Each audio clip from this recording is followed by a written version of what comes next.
Very simply, Halima, the CEO of NTI. I'm a champion for social change, and if you're doing something great, if you're making a difference, I'm the find it person. How do we really help them?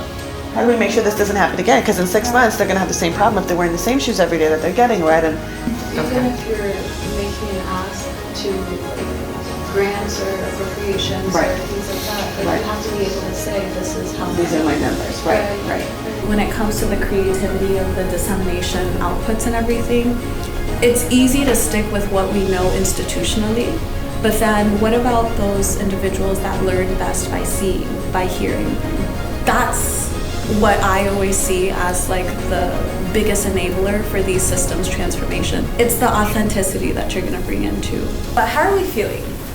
Like, this is our low-key debrief. I feel like excited and I feel more informed. I think it's actually been really helpful to kind of see the things that I would not think of. I would not think about that are so important in making sure that this is successful. It's like, yeah, but how are you going to do it? And I'm like, I don't know. But then it kind of makes me start to think about the ways that we need to let everybody else know. Because if you have the questions, they're going to have the questions too. So that's actually really helpful. And Halima, your innovative and creative way of like documenting everything, that like process documentation is something that people like just don't, it's not fun, but it's super helpful. And so if we can capture like in those learning sessions, and that all of that is fodder that gets distilled into whatever the guidance note is, whatever the implementation story is, like we need that. Like normally researchers are like, oh, it's the mundane, like they learn this. No, that's data. And now that you have fun ways of doing it, I'm even more into process documentation. I'm happy that we had this meeting. I'm really happy because I had no idea what was required.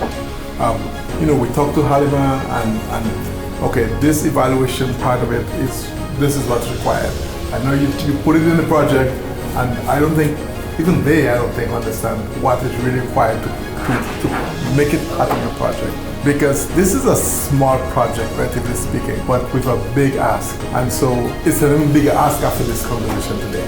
So I need to make sure that we communicate to her, so this is what you're asking for, and this is what we can deliver based on how you've designed and funded this project. So I like to have fun with data, right?